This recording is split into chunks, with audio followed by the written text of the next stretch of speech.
Devil in the Car. This is a true story, or at least that's what Rafael Morales swears to this day. I'm not here to convince you. I'm here to tell you what he saw on Highway 57 between Monterrey and Saltillo at 1:30 in the morning on October 17, 2019. What he saw clinging to another trucker's rig, and what followed him home. Rafael Morales had been a long-haul trucker for 25 years. He'd driven every highway in Mexico, every back road through the American Southwest. Tijuana to Cancun, Laredo to Guatemala City. He knew the rules that kept you alive on the empty roads after midnight. Rule number 1, never stop for hitchhikers at night.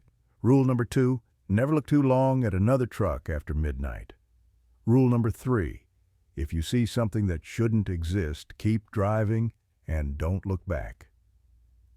On October 17, 2019, Rafael broke rule number 2. He looked. And the thing he saw looking back changed everything. It was 12:47 in the morning when Rafael's CB radio crackled to life.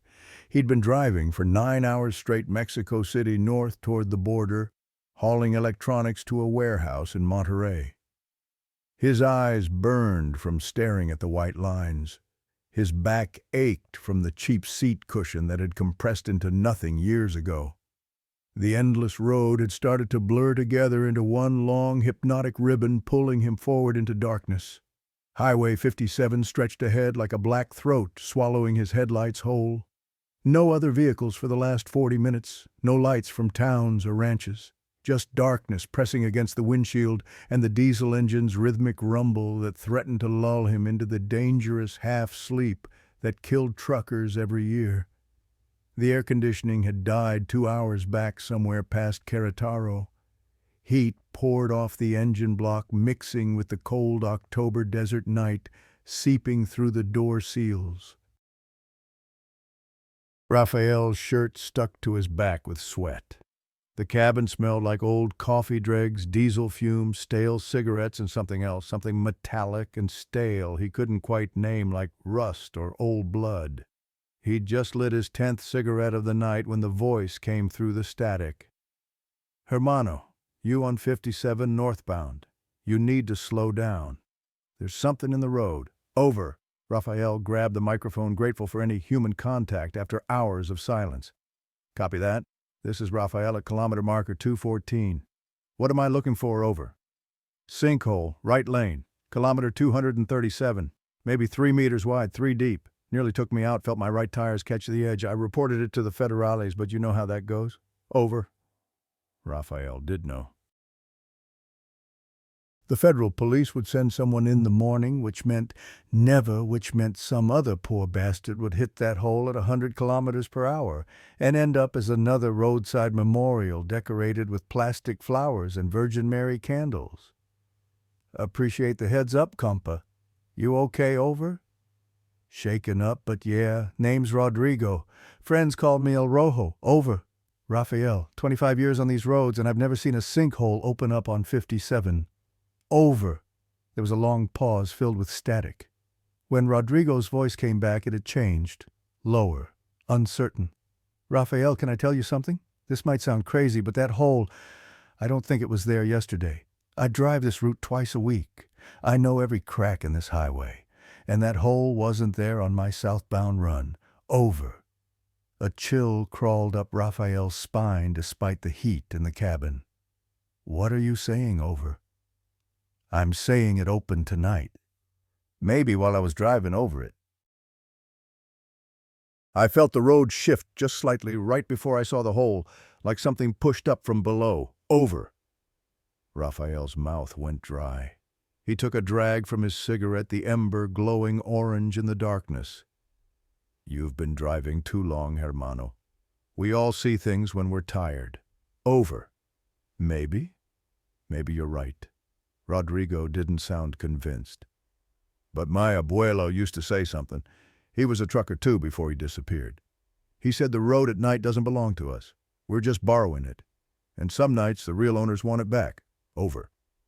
Your grandfather disappeared. 1987, right here on Highway 57, kilometer 245. They found his truck with the engine still running, driver's door hanging open, coffee still warm in the cup holder. Never found him. My abuela said he saw something he shouldn't have seen, and it took him. But you know how old women talk. Superstitions and scary stories, over. Rafael had heard those stories his whole life. Every trucker had. Tales whispered at rest stops and truck washes about drivers who vanished, about things seen in mirrors that weren't there when you looked directly, about shadows that walked alongside your rig, keeping pace at impossible speeds. Just stories. That's what Rafael had always told himself. I'm sorry about your abuelo, hermano, but I'm sure there's a logical explanation. Over. Sure.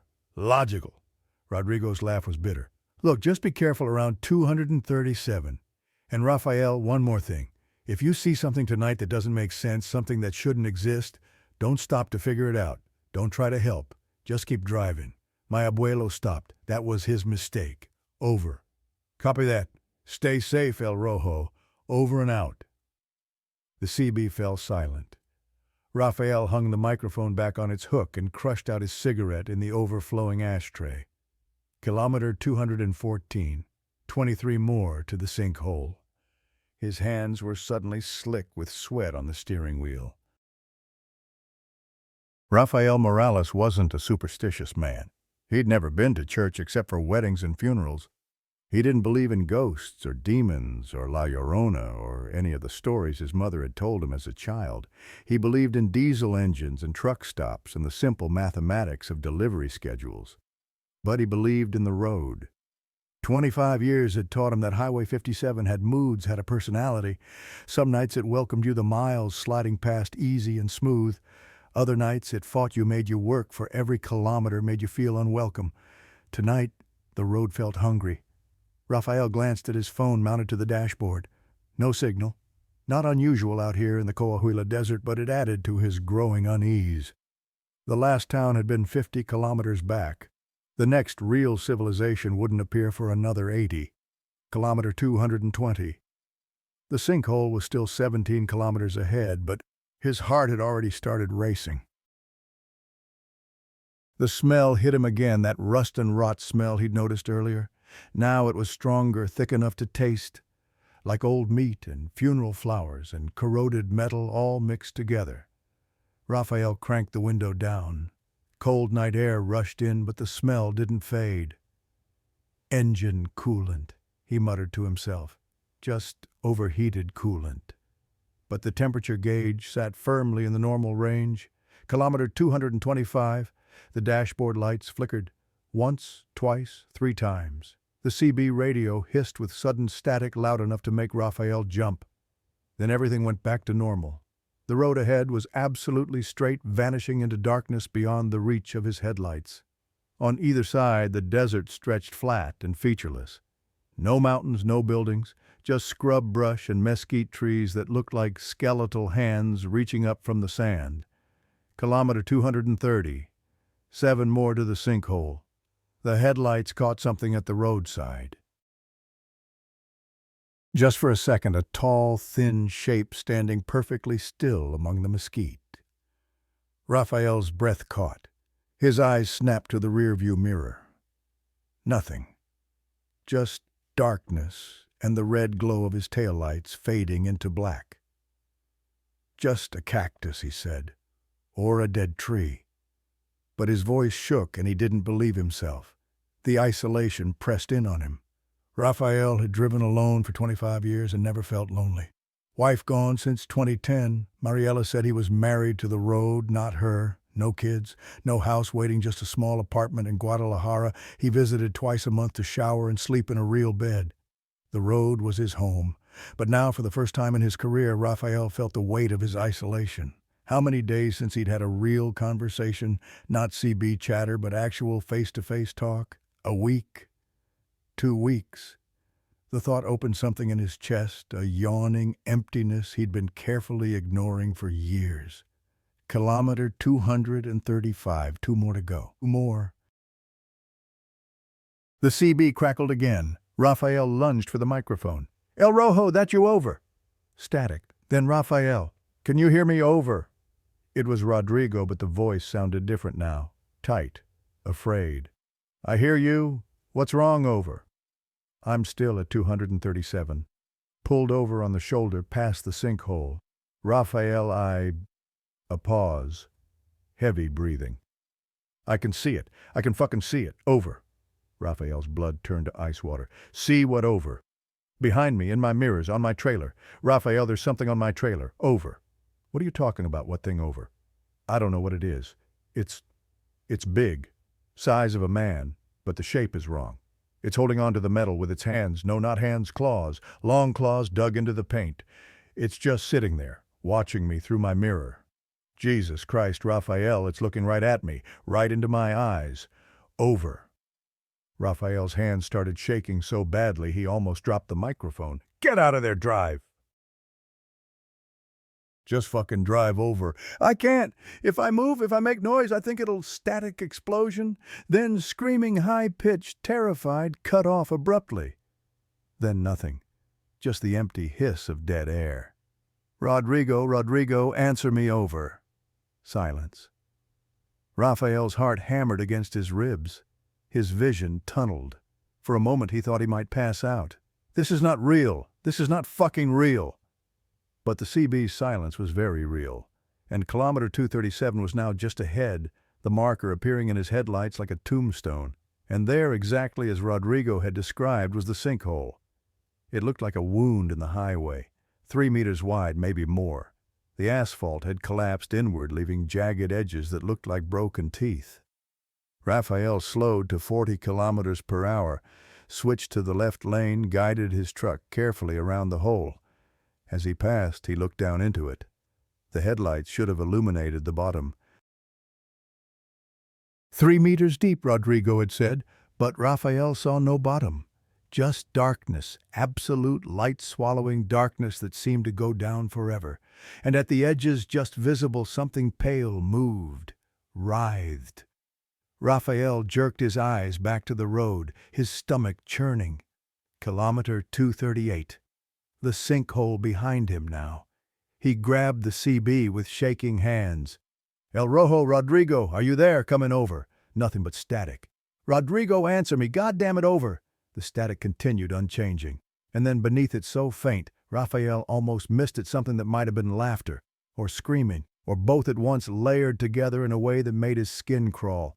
He should turn back, check on Rodrigo, make sure he was okay, call the police.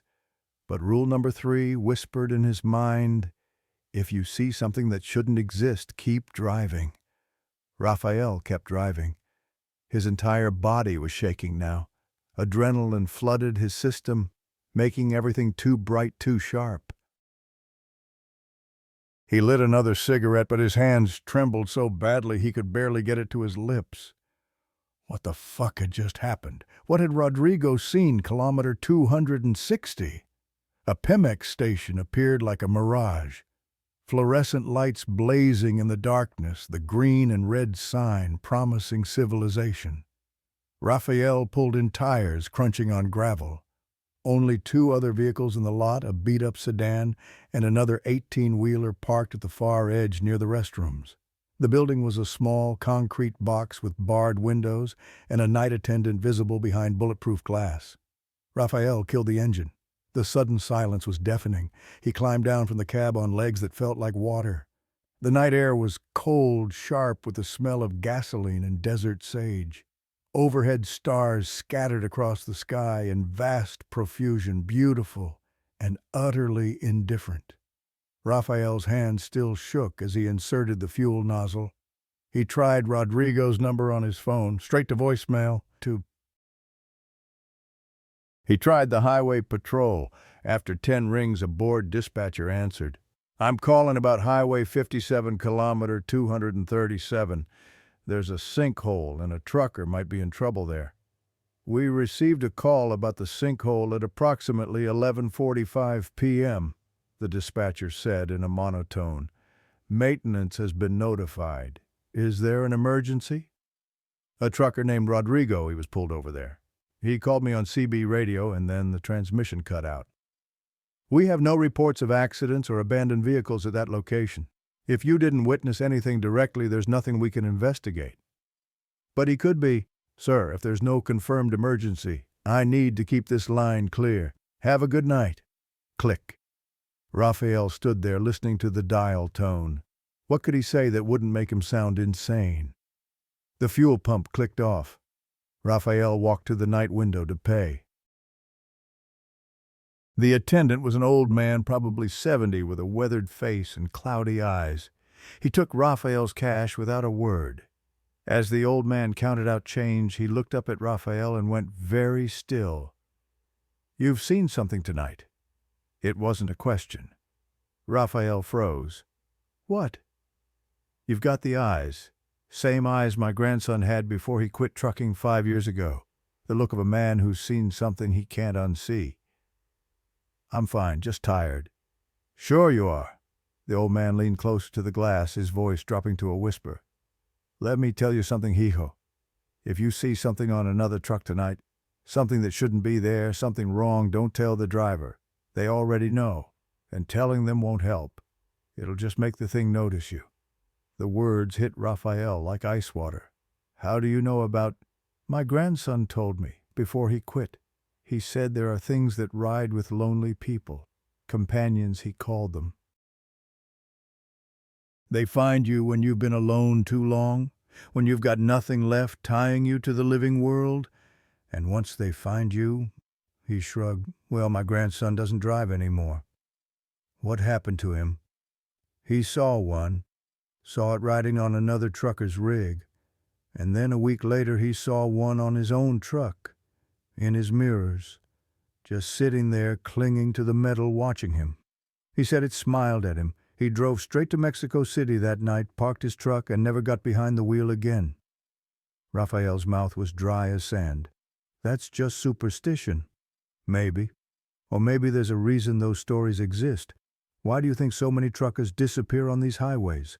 The old man pushed Rafael's change through the slot. "You look like a smart man, so I'll give you advice. If you see something tonight, keep driving. Don't stop. Don't investigate. And whatever you do, don't look at it for too long. Because if you acknowledge it, if you really see it—" He tapped his temple. "It sees you back." Rafael took his change with numb fingers. "Vaya con Dios, hijo. And remember, some roads were here before people, and some things have been traveling them much longer than we have." Rafael walked back to his truck on legs that barely supported him. He climbed into the cab and locked the doors. He sat there for a long moment, hands on the wheel, staring at nothing. This was insane. Rodrigo probably just had a breakdown. The old man was probably senile. There was a rational explanation for everything.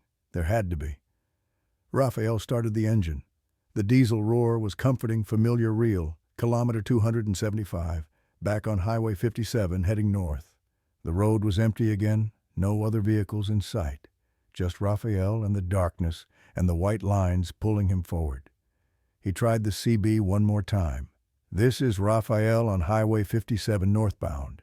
Any truckers in the area, please respond. Over. Static. Rodrigo, if you're out there, come in." "Over." Nothing. Rafael hung up the microphone and focused on driving. Monterrey was still 90 kilometers away. He'd get there, deliver his load sleep for 12 hours in a real hotel bed, and in the morning this would all seem like a bad dream. Just keep driving. Kilometer 290.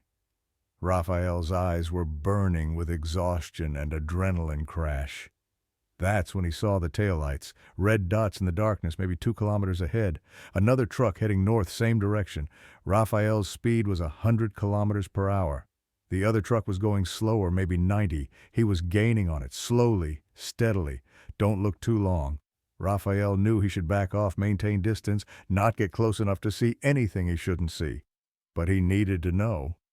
Needed to prove to himself that Rodrigo had been hallucinating, that the old man was just superstitious, that there was nothing supernatural about anything that had happened tonight. He kept his speed steady and closed the distance. Kilometer 295. Rafael was 500 meters behind now.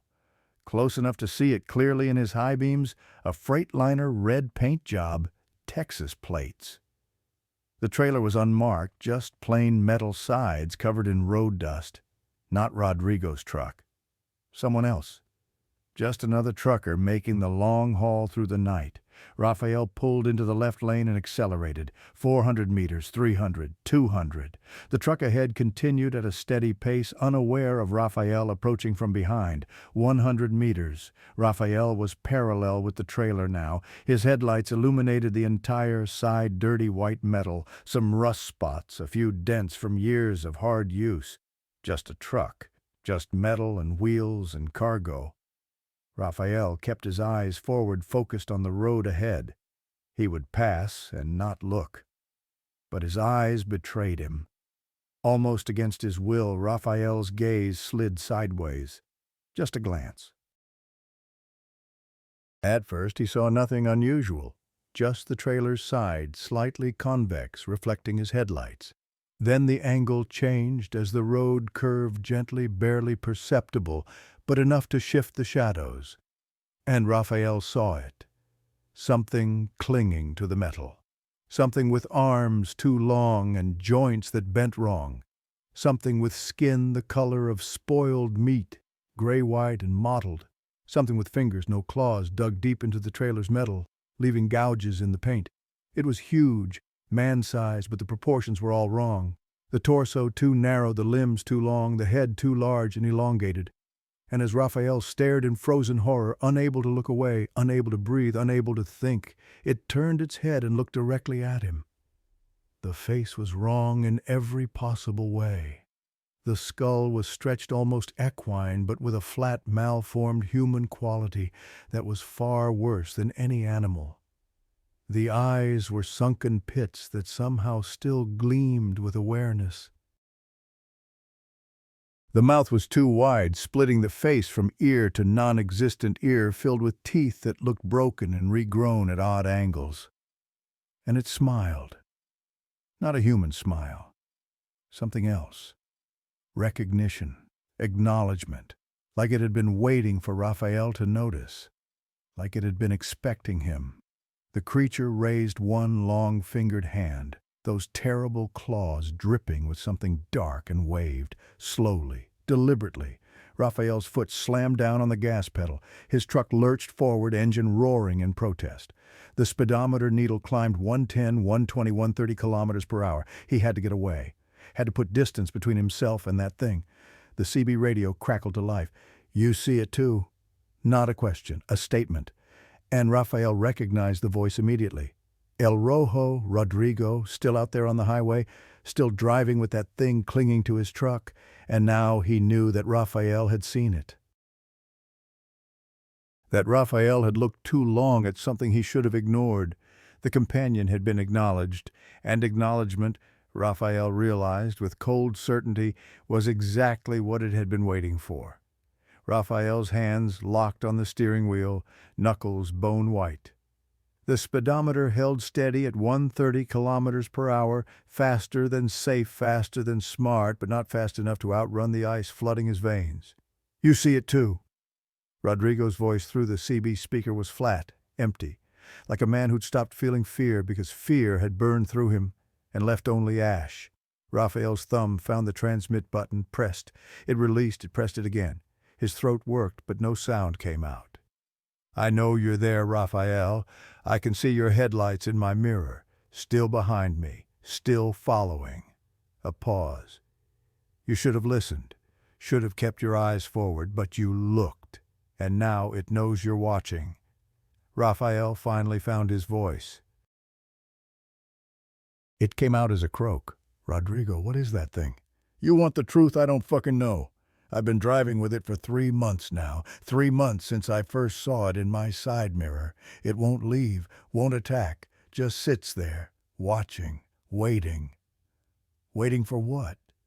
For me to stop, for me to slow down, for me to acknowledge it fully." Rodrigo's laugh was brittle, cracked. "The old-timers call them companions, things that attach to lonely drivers, and once they choose you, Rafael, they never let go." Rafael's truck had fallen back, now the distance opening up between them.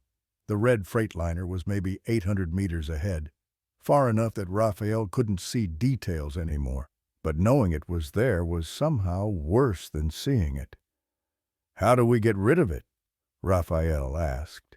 His voice sounded small and desperate even to his own ears. "We don't. That's what I've learned. You don't get rid of a companion. You live with it until you can't anymore.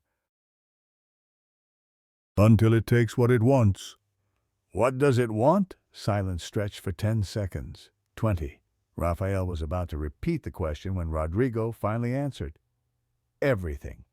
Your sanity. Your will to live. Your connection to anything human. It feeds on loneliness, and the more you try to run from it, the more isolated you become. Eventually..." Another pause. "Eventually you're so empty that there's nothing left to take, and that's when it moves on to someone else. That's insane." "Is it?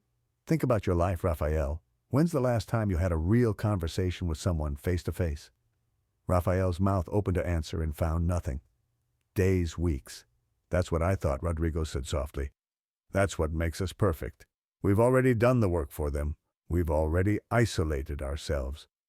Kilometer 310. The landscape had changed subtly.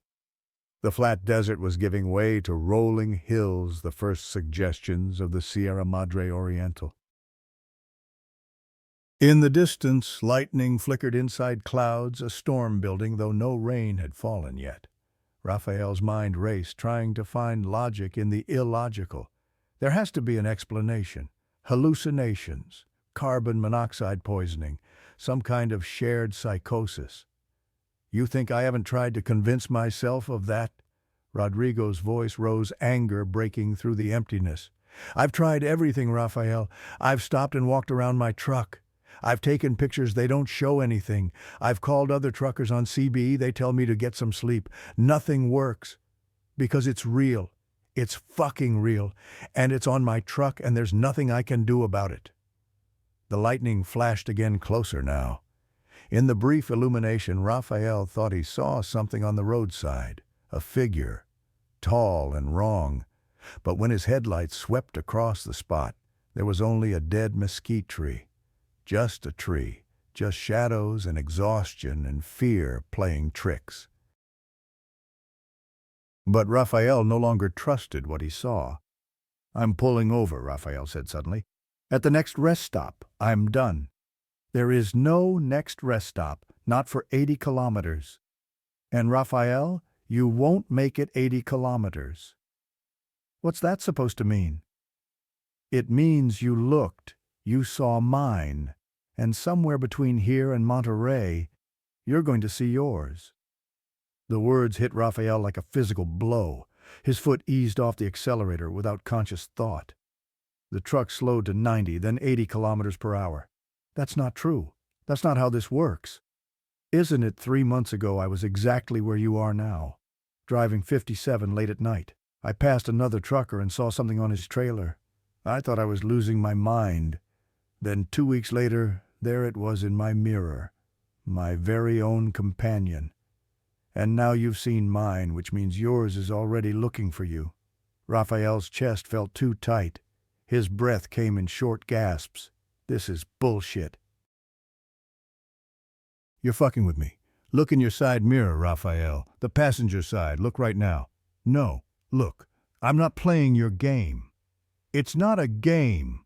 Rodrigo's shout crackled through the speaker. "Look in your fucking mirror, because if you don't, if you keep denying what's happening, you're going to end up like my abuelo. Found dead in your truck with your eyes open and no mark on your body. Look in the mirror." Rafael's eyes betrayed him. Against every instinct screaming to keep them forward, his gaze slid to the passenger side mirror. At first he saw only what he expected. The side of his own trailer, white metal with Transportes Morales painted in fading blue letters. The road behind him empty and dark. His taillights painting twin red smears on the asphalt. Nothing unusual. Rafael exhaled relief flooding through him. "There's nothing there. You're..." Then the angle changed as the road curved. The light shifted, and Rafael saw what had been hiding in the blind spot, a shape clinging to the lower corner of his trailer. Small at this distance, but unmistakably there, pressed flat against the metal like a spider. But no spider was that large. No spider had limbs that articulated in quite that way. Raphael's hand spasmed on the wheel. The truck swerved right, tires hitting the rumble strip with a violent juddering that rattled his teeth. He jerked the wheel left, overcorrected, nearly crossed into the opposing lane before regaining control. His heart hammered so hard he could hear it over the engine. Black spots danced in his vision. The CB crackled. "You see it now?" Rodrigo's voice was gentle, almost kind. "Welcome to the club, hermano. Welcome to the rest of your life." Rafael couldn't speak, couldn't breathe. His eyes kept snapping back to the mirror, confirming what his brain refused to accept. It was still there, motionless, just clinging, waiting. "How long has it been there?" Rafael managed to whisper. "Does it matter? Could have been minutes, could have been hours. They don't announce themselves, they just appear when you're finally ready to see them." "Ready? I'm not ready. I never wanted—" "None of us want to. But we all end up here eventually. Everyone who drives these roads long enough. The road has a price, Rafael, and we're the ones who pay it." "Kilometer 325. Rafael's eyes were locked on the mirror now. He couldn't look away, even though every instinct screamed at him to focus on the road ahead. The thing hadn't moved. Still pressed against the trailer's corner limbs, splayed at wrong angles. From this distance and angle, he couldn't make out details. Maybe that was a mercy. The lightning was closer now. Thunder rumbled in the distance. The storm was moving fast, rolling down from the mountains. "Rodrigo," Rafael said, "your grandfather. Did he see one too?" "My abuela said he called her the night he vanished." From a payphone at a rest stop. He was crying, said something was following him. Something that wore the face of his dead brother. She told him to come home to abandon the truck, but he said he couldn't. Said it wouldn't let him stop. Said every time he slowed down, it moved closer. What happened? They found his truck 8 hours later, door open, keys in the ignition, but no grandfather. His coffee was still warm, like he'd just stepped out, but there were no footprints, no signs of struggle. He just stopped existing. Raphael's throat was dry as sand. "Do you think it took him?" "I think he let it. I think after hours of driving with that thing getting closer, he finally just gave up. Opened the door and walked into it willingly. Because that's what they want, Raphael. They wait until we're too tired to fight anymore, too empty to care, and then we surrender." The words hung in the air between them. Raphael forced his eyes away from the mirror, focused on the road ahead. The white lines, the kilometer markers, the simple concrete reality of asphalt. But the knowledge of what clung to his trailer burned in his mind. He could feel its presence now, the way you can feel someone standing behind you even when you can't see them. "How do you do it?" Raphael asked. "How do you keep driving knowing that thing is there?" "Because stopping is worse. I've seen what happens when you acknowledge it fully.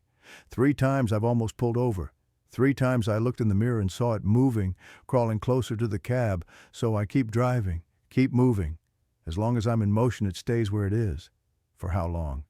Until I run out of road or gas or will, whichever comes first." Kilometer 340. The storm was almost on top of them now. Wind buffeted the truck. The first drops of rain spattered against the windshield.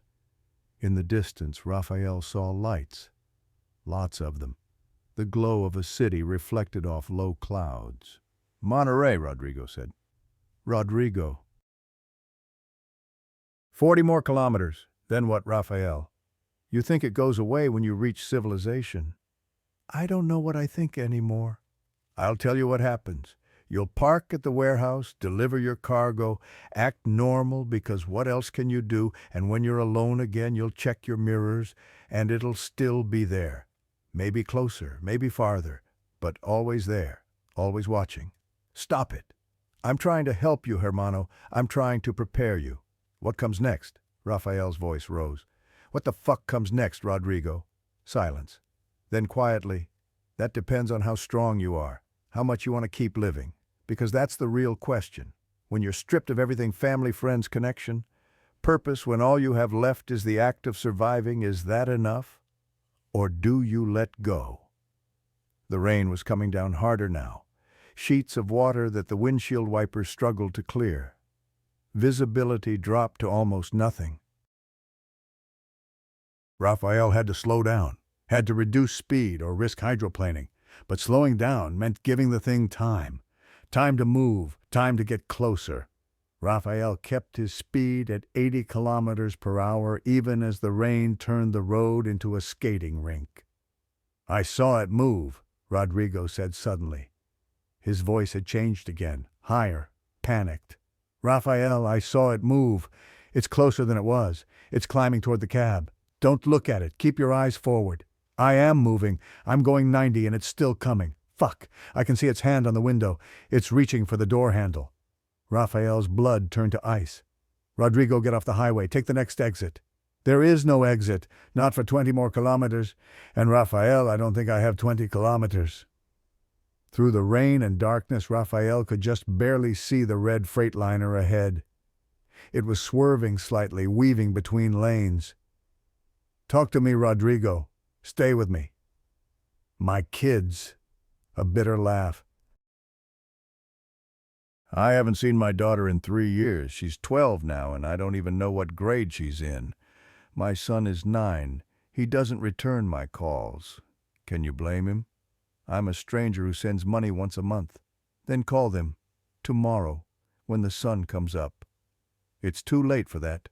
I burned those bridges a long time ago." The sound of harsh breathing. "Oh God, Rafael, it's at the window. It's looking at me. Its face is pressed against the glass and it's looking right into my eyes. Don't look back. I can't help it. I can't stop looking.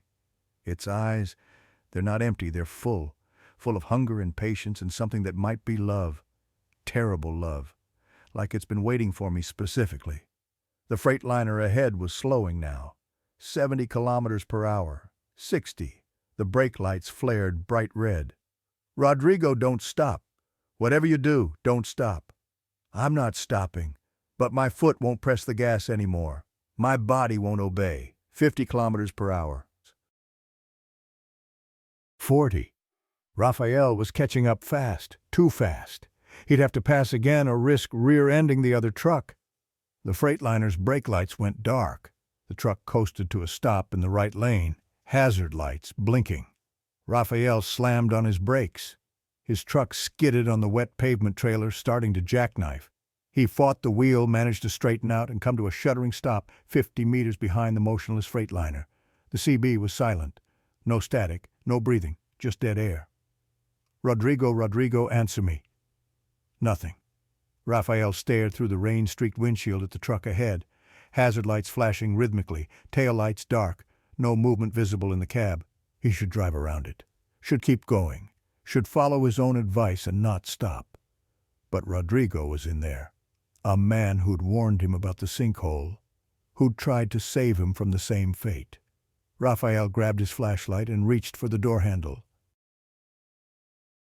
The CB crackled back to life. But it wasn't Rodrigo's voice. It was something else. Something that had learned to mimic human speech but didn't quite understand the rhythms. "Rafael, come, see." Every hair on Rafael's body stood on end. "I am Rodrigo. Come, help me." The thing using Rodrigo's voice knew his name, was calling to him. Rafael's hand fell away from the door handle. "Come, see, come, close." The Freightliner's driver's door opened, slowly. The interior light came on, illuminating the empty cab. Empty, no Rodrigo, no driver, just an abandoned truck with its door hanging open and rain pouring in. And then Rafael saw movement. Something climbing down from the cab, something too large and too wrong. It dropped to the pavement on all fours, lifted its head toward Rafael's truck. The companion, Rodrigo's companion, and it was free. The thing that had been clinging to the trailer was no longer bound to its host, because Rodrigo was gone. The companion took a step toward Rafael's truck, then another. Rafael's paralysis broke. He threw the truck into gear, gas pedal to the floor. The tires spun on wet pavement, finally caught, and the truck lurched forward. In his mirrors he saw the companion stop, watched it tilt its head, that too long skull canting at an angle that would have broken a human neck. It didn't follow because it didn't need to. Rafael already had his own companion. He checked his side mirror with trembling eyes. The thing on his trailer had moved, was no longer in the corner, was now halfway up the side, claws dug deep into metal, pulling itself slowly toward the cab, toward him. Rafael screamed. The sound was raw and animal and hopeless. He pushed the truck to 120 kilometers per hour. The rain made the highway a blur. The lights of Monterrey grew brighter ahead. But Rodrigo's words echoed in his mind. You think streetlights and people make it any less real? Kilometer 355. 15 more to the city limits. Rafael didn't know if he'd make it. The thing in his mirror crawled closer. And somewhere in the rain behind him, Rodrigo's empty truck sat abandoned on Highway 57, waiting for the morning crews to find it and wonder what happened to the driver who simply vanished into the night. Just like his grandfather before him, the road takes its price. And Rafael was finally learning what that price truly was. The rain hammered against the windshield with such violence that Rafael could barely see the road. Lightning split the sky, turning the world strobing white before plunging it back into darkness. Kilometer 360. 10 more to Monterrey's city limits. 10 more kilometers until the highway widened into a proper urban thoroughfare with street lights and other traffic and the comforting illusion of safety. But Rafael's eyes kept returning to the side mirror, kept tracking the thing's progress as it crawled across his trailer's white metal surface. It was methodical, purposeful. Each movement brought it closer to the gap between trailer and cab. The companion didn't hurry. It had time. What was 10 more kilometers? What was 10 more minutes? Rafael's phone buzzed in the cup holder. He jumped at the sound, nearly swerving into the concrete barrier. A text message. At 2:17 in the morning on a highway in the middle of nowhere, unknown number. Stop looking at it. Every time you look, you make it more real. Rafael's blood froze. His eyes snapped to the rearview mirror, scanning the road behind him. No headlights, no vehicles. He was completely alone. Who had sent this? How did they know? The phone buzzed again. Unknown number. The more attention you give it, the more solid it becomes. Stop feeding it your fear. Rafael's thumbs fumbled over the screen. Who is this? 3 dots appeared immediately. Unknown number, someone who escaped. Someone who figured out the rules before it was too late. But you're running out of time, Rafael. You looked at it directly. You acknowledged it.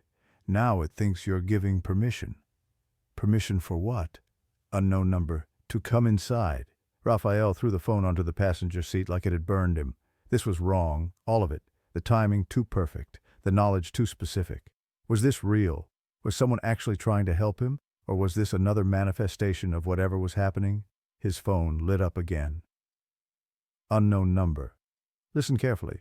When you reach the city, don't stop at your usual warehouse. Don't go anywhere familiar. The companion feeds on routine, on isolation, on the grooves you've worn into your life. Break the pattern. Go somewhere you've never been, somewhere crowded. Somewhere you're forced to interact with living people. Rafael's fingers itched to respond, to ask more questions.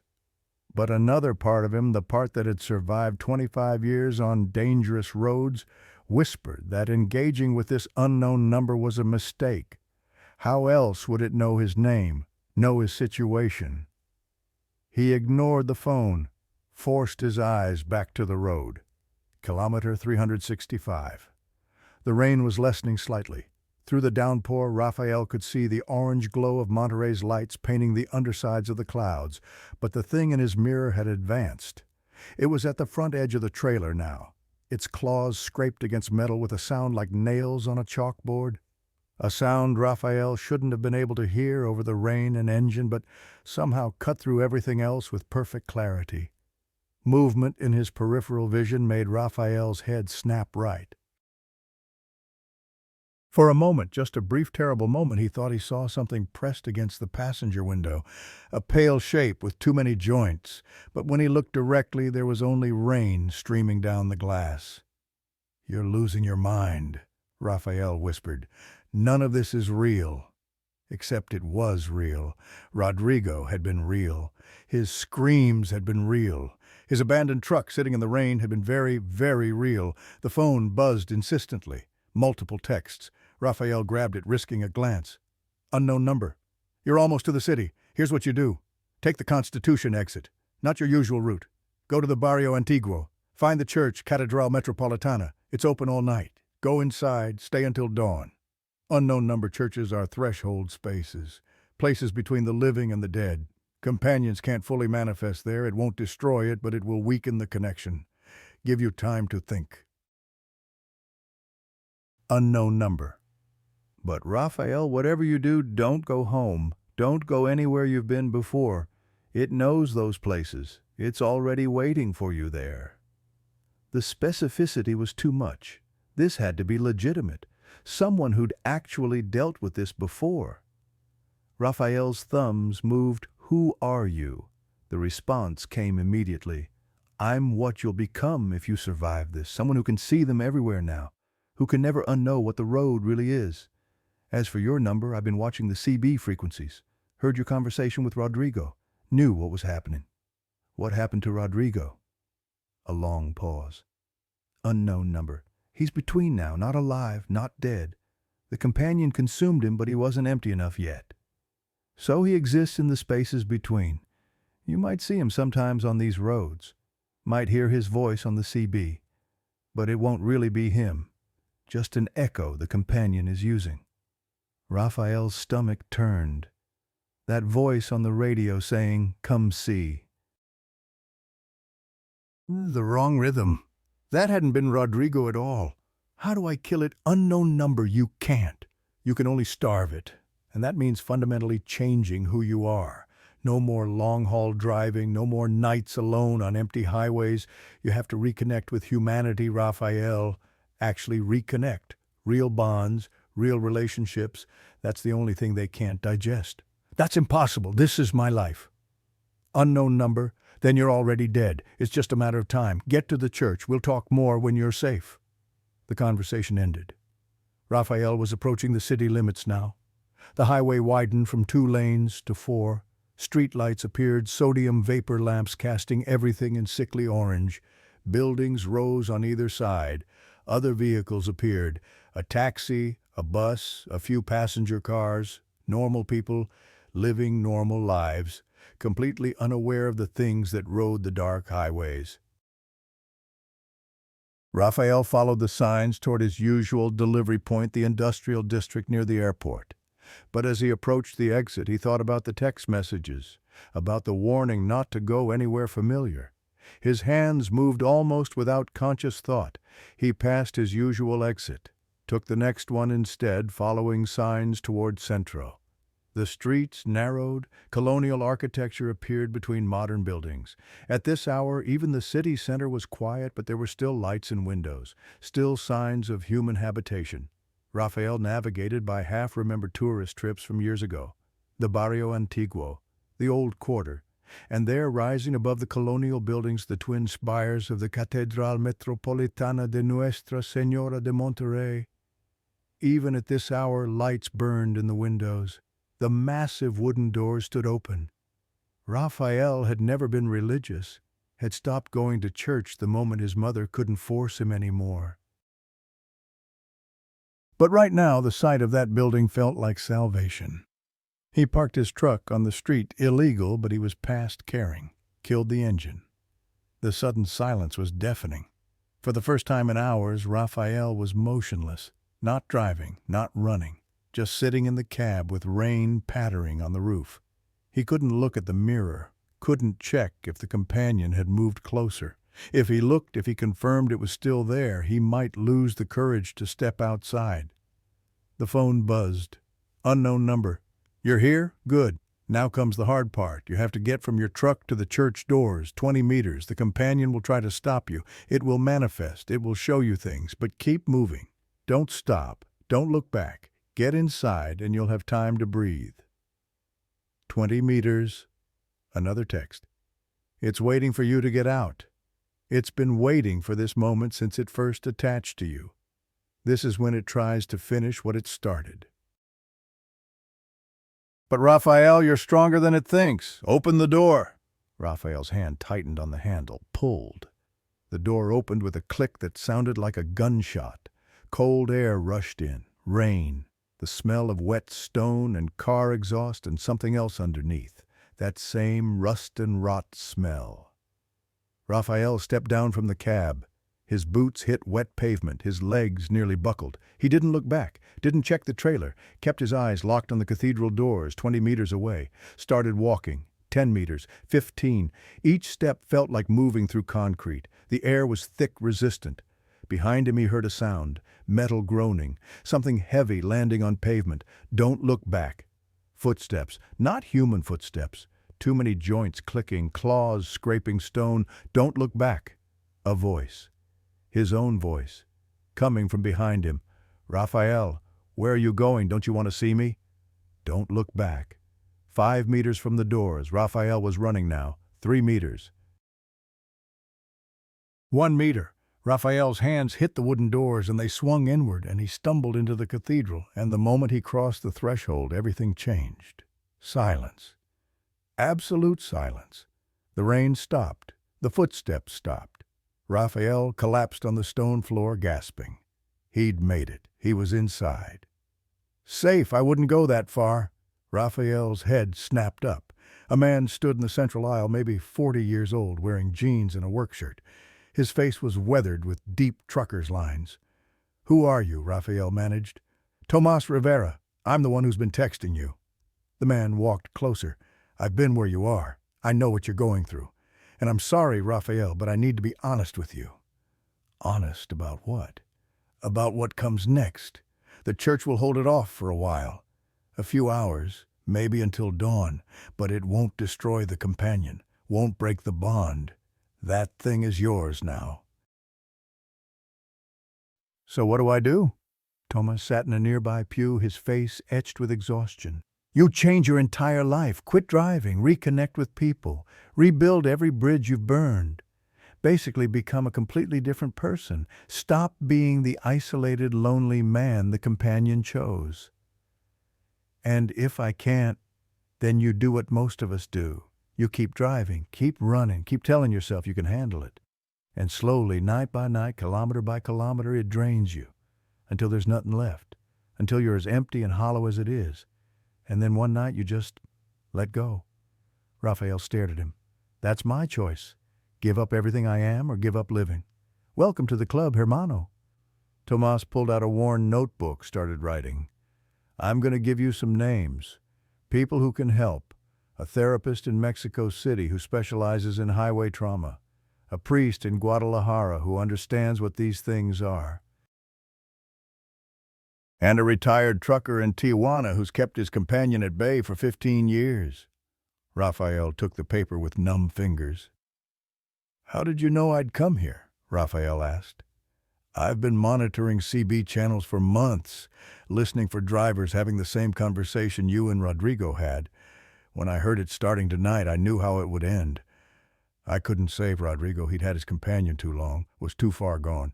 You thought you just got yours. You still have a chance. Where's yours? Tomas's face darkened. Outside. Always outside. Waiting. I haven't driven long haul in 3 years. Work local delivery now, home every night. Got back together with my ex-wife. Forced myself to join a soccer league. Made friends. Real friends.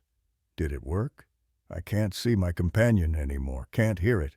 Most days I can almost pretend it's gone. But sometimes late at night when I'm alone too long, I feel it. Waiting for me to slip back into old patterns.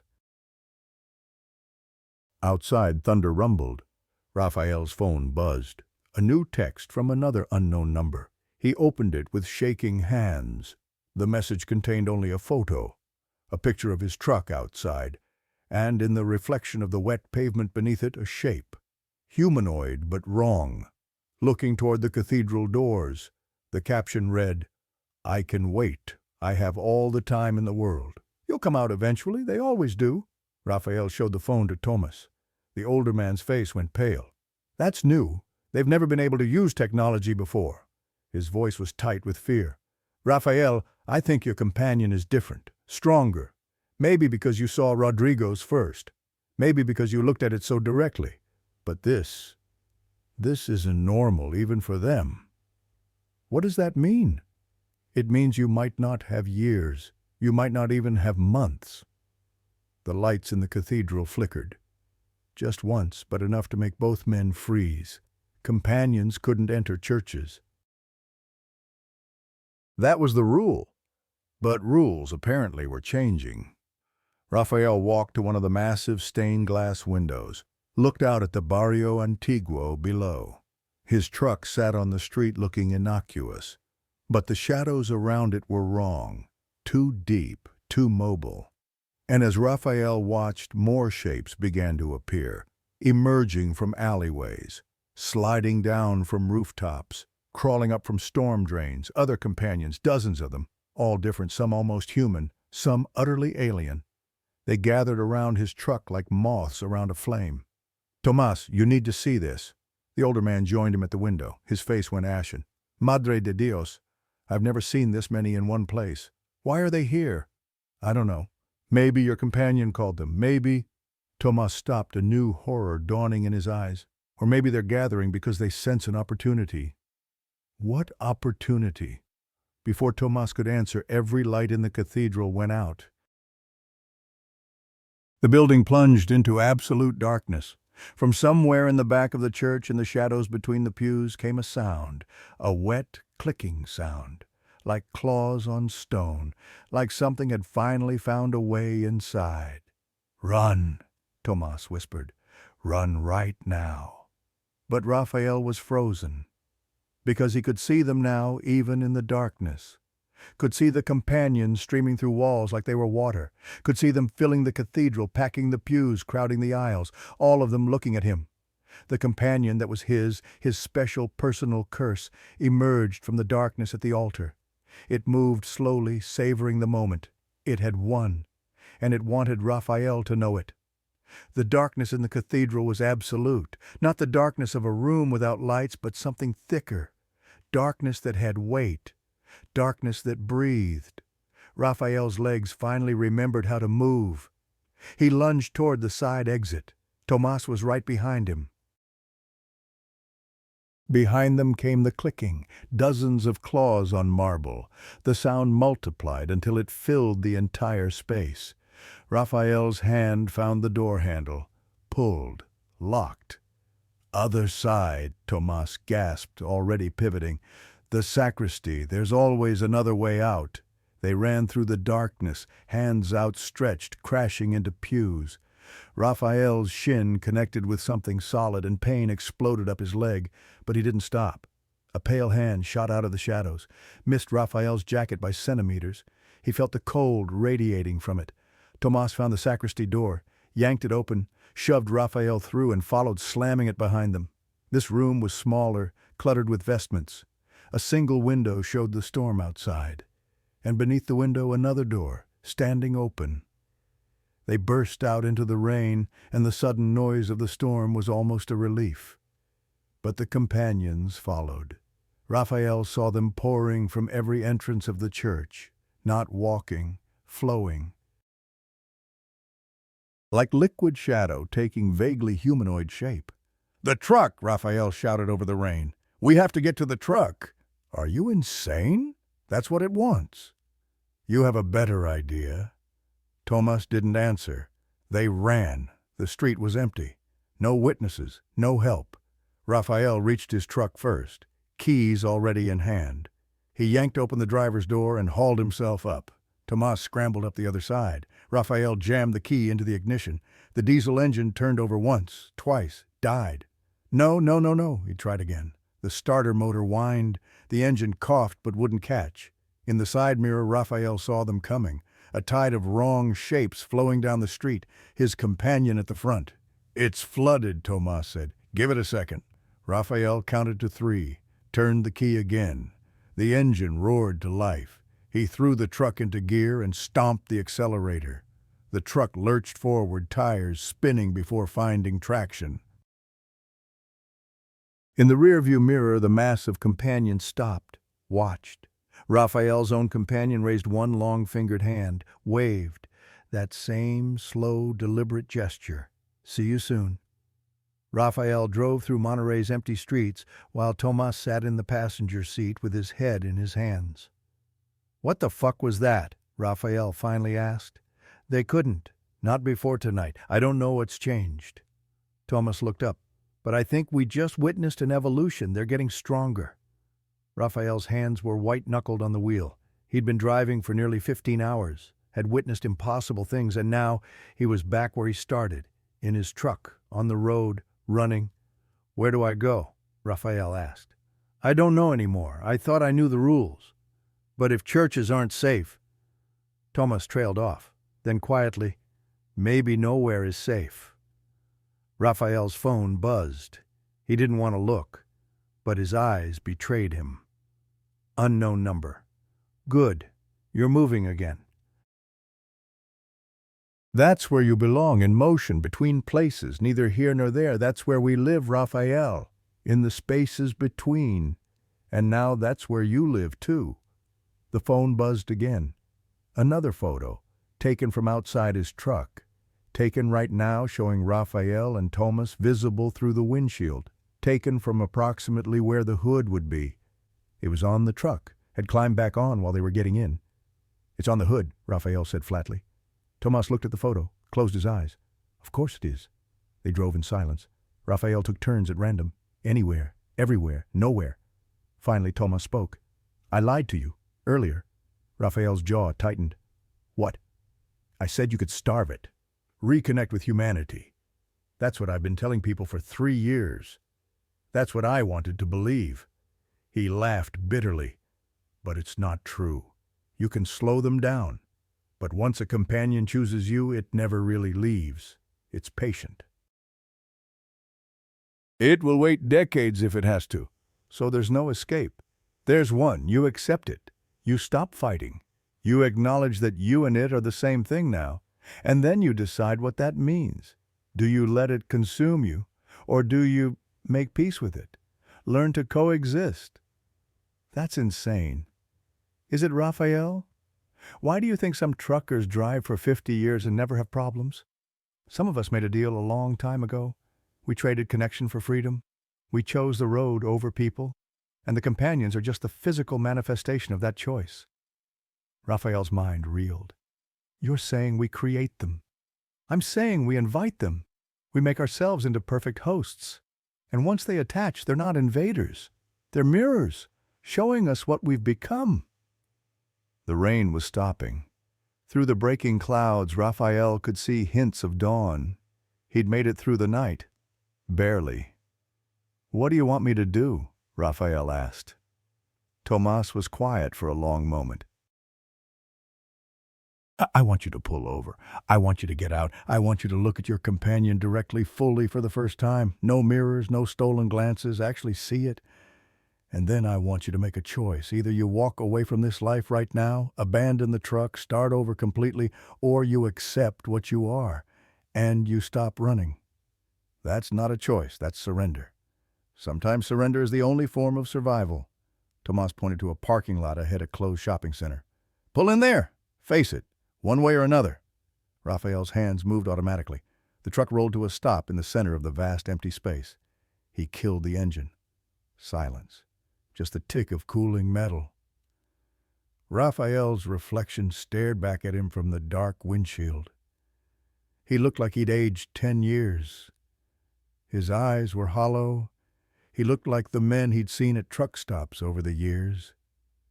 The ones who'd been driving too long. The ones who had nothing left. I look like my father, Raphael whispered. He was a trucker too. Died behind the wheel when I was 12. Heart attack, they said. But I remember the funeral. He had this expression. Not peace, not pain, just emptiness. Did he die alone? Tomas asked quietly. On Highway 57. Kilometer 245. Same stretch where Rodrigo's grandfather disappeared. Rafael's voice cracked. I've been following in his footsteps my whole life. The same roads, the same isolation, the same choices. Then maybe it's time to choose differently. Rafael looked at Thomas, saw a man who'd been fighting this battle longer. Did you lose someone? Rafael asked. Thomas's smile was infinitely sad. I lost myself. 10 years on the road, wife left, kids stopped calling. I looked up one day and realized I couldn't remember what my daughter's laugh sounded like. I'd become a stranger to everyone, including myself. And that's when I saw my first companion. It had probably been there for years. I just finally had eyes empty enough to see it. How did you survive? I got lucky. Crashed my truck avoiding a deer. Spent 3 months in the hospital. 3 months of forced human contact. And when I got out, I couldn't see my companion anymore. It had faded. The connection with real people had starved it just enough. Thomas reached for the door handle. But yours is stronger than mine was, so you have to choose right now, this moment. He climbed down from the cab, stood in the parking lot waiting. Rafael sat alone in the driver's seat, the place he'd spent 25 years of his life, his real home. And he hated it. Hated how much he loved it. Hated how the thought of giving this up made him want to scream. The companion was right. They were the same thing. Rafael took a deep breath, opened the door, stepped down. The morning air was cool and clean. Birds were starting to sing, normal sounds, living sounds. He walked around to the side of the trailer. To the passenger side. Rafael stopped, his heart hammering. He could get back in, drive away, keep running, or he could look, really look, face the thing he'd become. Rafael turned his head, and there it was.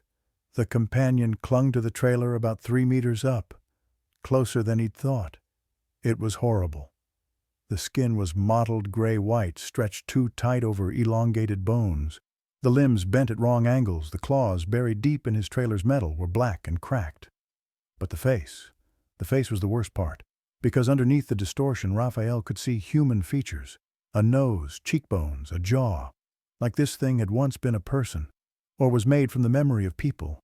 And in those deep-set eyes Rafael saw something he hadn't expected. Recognition. He'd seen this face before, in truck stop mirrors at 3 in the morning. In his own reflection after weeks on the road, in photographs of his father. This was what loneliness looked like when it finally became solid. This was Rafael Morales after 25 more years of choosing the road over everything else. The companion's mouth moved. No sound came out, but Rafael understood. Join me. Not a threat. An invitation. Rafael's phone buzzed one more time. Unknown number. I don't want to be alone anymore. Neither do you. We're the same. Stop fighting, let me in. We'll drive together forever. Just us and the road and the endless night. Isn't that what you've always wanted? And the horrible thing was that part of Rafael did want that. The part of him that had chosen this life. The part that felt most alive when alone in his truck at midnight. That part wanted to surrender, to accept, to let the companion merge with him until there was no difference. It would be so easy, so peaceful. Rafael looked at the companion, looked at his phone, looked at Tomas waiting in the parking lot. Looked at the eastern sky where the sun was finally starting to rise, painting the clouds pink and gold, beautiful and indifferent and absolutely real. And Rafael made his choice. He dropped the phone, ground it under his boot until the screen shattered. Then he looked up at the companion and spoke, out loud, for the first time acknowledging it directly. No. The single word hung in the morning air. No, I don't accept this. I don't accept you. You're not me. You're what I could become if I give up, but I'm not there yet. I'm still here, still human, still capable of choice. The companion tilted its head. I'm going to call my sister today, going to actually talk to her. I'm going to quit long haul, take local routes, go home every night even though I don't have a home. I'm going to build one. I'm going to join things, do things, be around people even though it's uncomfortable and I hate it. The companion's claws tightened on the metal, a grinding sound. I'm going to fight you every single day for the rest of my life.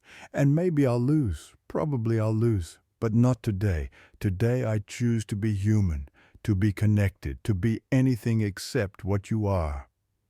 Rafael turned away, walked toward Tomas. Each step felt like moving through concrete. Every instinct screamed at him to turn back. But he kept walking. Behind him he heard a sound, a wail, high-pitched and mournful and utterly inhuman. Rafael didn't look back. He reached Tomas. The older man was crying. "You did it," Tomas whispered. "You actually did it. What happens now? Now we get you away from that truck. Now you start the hardest work of your life, learning to be human again." They walked toward the parking lot exit. Toward the bus stop Rafael could see a block away. Toward public transportation and crowds and the messy world of other people. Rafael didn't look back at his truck, at the cargo he was abandoning, at 25 years of his life.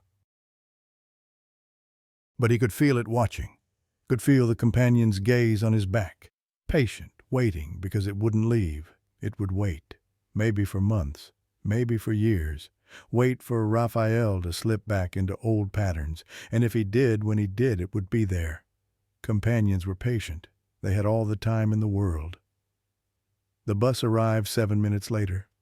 Rafael and Thomas climbed aboard, paid their fares, and sat in the back where they could see the whole vehicle, where they could see other people, living, breathing, normal people heading to early shifts and airport runs. Rafael's hands wouldn't stop shaking. "Where are we going?" he asked. "My place.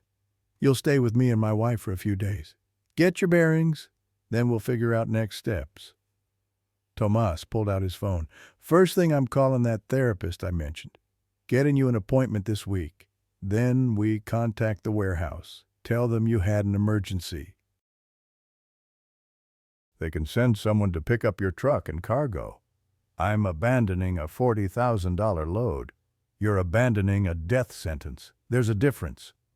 Rafael leaned his head against the cold window, watched Monterrey wake up around him, street lights clicking off, shops opening, people emerging to start their days. How long had it been since he'd been part of this world? Really part of it, not just passing through. His phone was destroyed, but the sensation of it buzzing phantom vibrated in his pocket.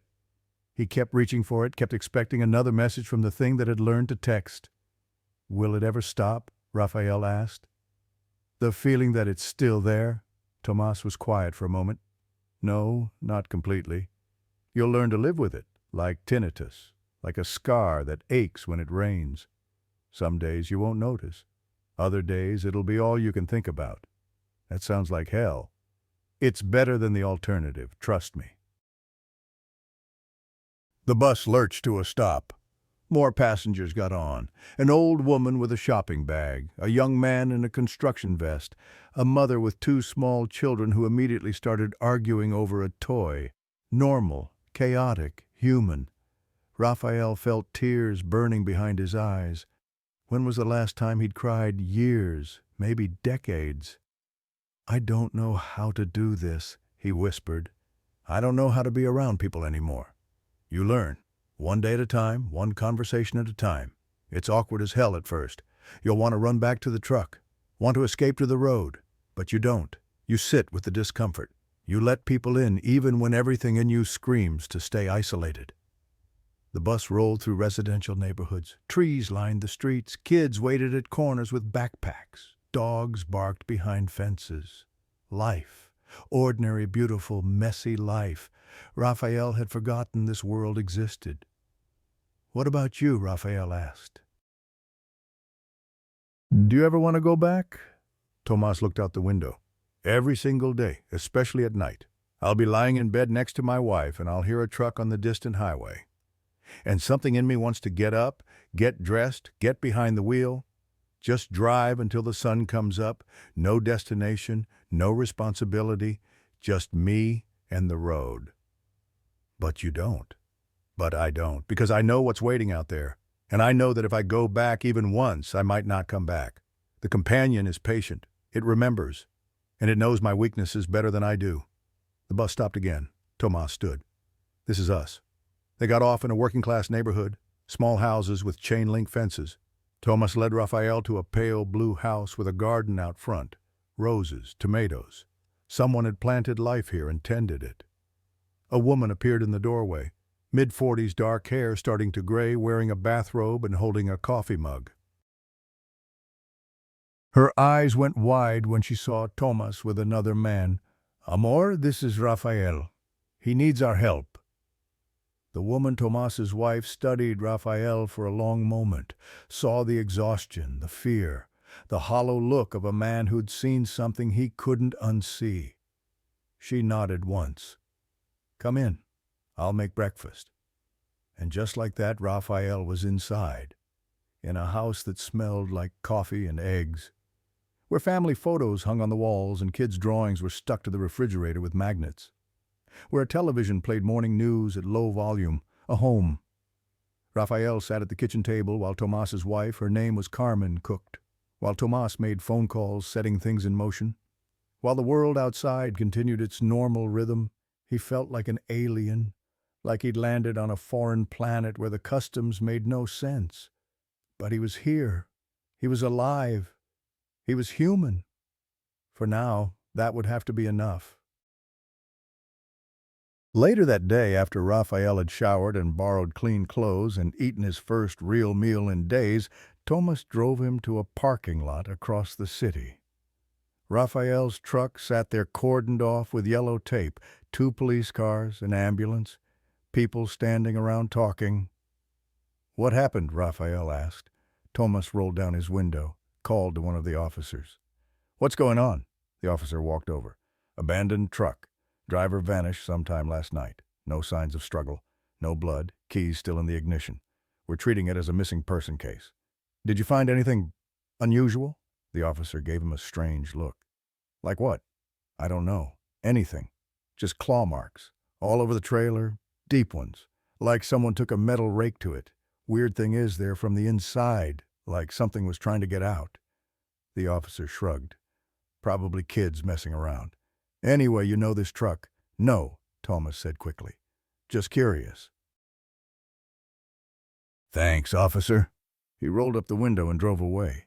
Rafael twisted in his seat, looking back at his truck, his life, his prison. "The claw marks were from the inside," he asked. "Companions leave marks when they detach, physical evidence that they were there. But only we can see them for what they are. Everyone else makes up rational explanations. So no one will believe what happened. No one ever does. That's part of the curse.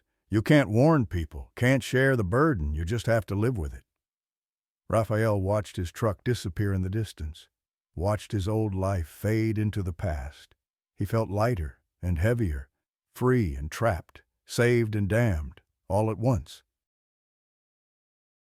The therapist Thomas recommended didn't believe in companions. She called it highway psychosis and isolation-induced hallucination. But she was good at treating the underlying problems, the loneliness, the depression, the inability to connect. Rafael went twice a week, hated every minute. But he went. He got a job delivering packages in Guadalajara, local routes. Home every night to the small apartment Tomas helped him rent. He joined a soccer league even though he was terrible. Started going to his sister's house for Sunday dinners. Forced himself to date. Most days he didn't see the companion, didn't feel it. But sometimes late at night when he was alone too long, he'd catch movement in his peripheral vision. A shadow that didn't match any object, a shape in the mirror that vanished when he looked directly. And on those nights Rafael would call someone, anyone, his sister, a coworker, Tomas. Would force himself to talk about nothing important. Would choose connection over comfort.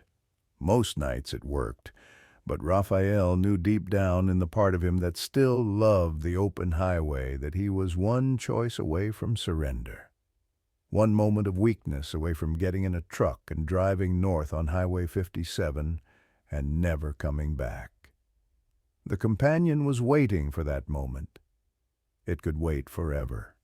And Rafael Morales, former long-haul trucker survivor of Highway 57, keeper of terrible knowledge, fought that pull every single day. Some days he won. Some days it was closer than he wanted to admit. But he was still fighting, still choosing, still human. And on the nights when the pull was strongest, when the road called to him with a voice that sounded like freedom and felt like home, Rafael would stand at his apartment window and look out at the distant highway lights, and he would whisper the same word he'd spoken in that parking lot. No. Not today, not yet, maybe not ever. The companion was patient. But so was Raphael, and in that endless standoff between man and monster, between isolation and connection, between the road and home, Raphael was still here, still fighting, still alive. That would have to be enough.